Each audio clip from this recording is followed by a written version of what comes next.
Welcome back to Bobby King Iraqi Dinar News.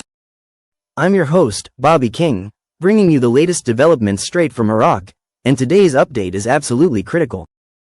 They told us today that pipeline salaries, the HCL, the Kurdish share, and our national budget tables, including Article 12(2)(c), are all locked in together. Don't forget to subscribe, hit that like button, and support the channel so I can keep bringing you these deep dive updates. Let's break it all down, right now. Today, a thunderclap of news rolled out from Baghdad that sent waves of both astonishment and cautious optimism through those who've long been watching Iraq's complex economic and political dance. We were told, finally, and unequivocally, that the pipeline salaries, the long-disputed Hydrocarbon Law, and the Kurdish budget share are all in the budget tables. Not only that, they're tied directly into our budget table and something even more startling, Article 12(2)(c). For those not intimately familiar with the labyrinthine world of Iraqi fiscal policy, this may sound like bureaucratic jargon. But for insiders and observers who've waited years, decades, even, for a true reset, today's message was a nuclear flash behind the clouds of status quo. The implications? Nothing short of massive. Tying it all together, the hidden hand of reform. Let's break this down. The pipeline salaries, compensation for oil produced in Kurdish-controlled regions, have long been a sticking point between Baghdad and Erbil. The HCL, a law that's been shelved, debated, and dissected for over 15 years, dictates how oil revenues are shared across the nation. And then, there's the Kurdish regional budget allocation, a political powder keg. Now we hear all of it is not only addressed but integrated asterisk, all wrapped together, interdependent, and fused into the national budget architecture. Even more intriguing, it's aligned with Article 12(2)(c), a clause so rarely mentioned in public discourse that its sudden emergence is jarring. This isn't coincidence. This is choreography. And then comes the hammer blow. We're told the final decision sits with the Supreme Judicial Council the highest legal authority in Iraq. That single detail should raise eyebrows worldwide. Why? Because when you move a decision of this scale, from parliament or cabinet or even the CBI, into the judicial system, it means one thing. We are no longer talking about politics, but law. A constitutional or sovereign matter. And, more crucially, one tied not merely to governance, but to value.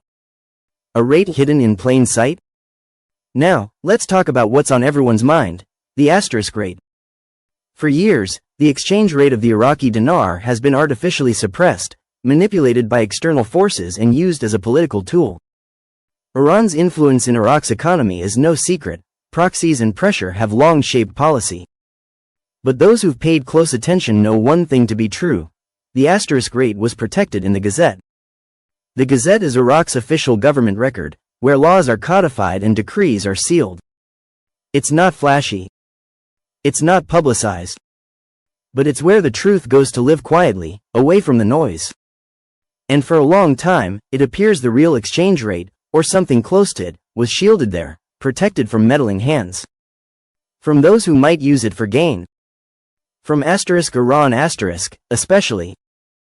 This suggests premeditation. A strategy. Iraq didn't just stumble into today's revelations. They've been quietly moving pieces for years, locking down monetary mechanisms, waiting for the legal cover to trigger a financial realignment. And now? With Article 12(2)(c) on the table and the judiciary holding the pen, it's possible we are witnessing the final steps of an economic sovereignty act, one that redefines Iraq's fiscal future and rebalances the power dynamics in the region.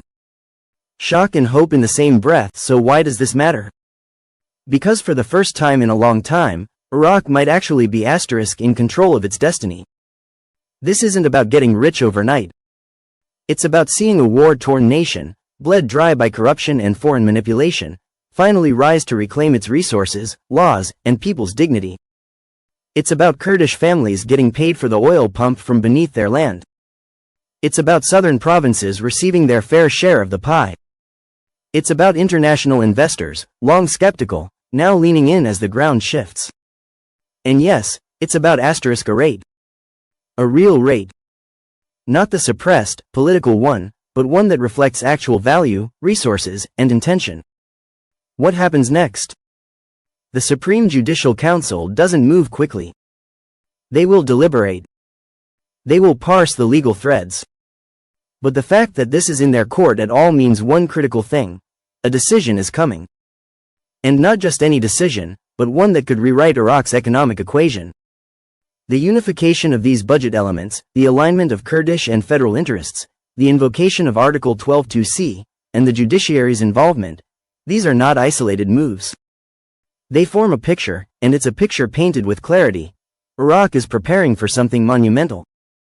No one can say for sure what the next announcement will hold.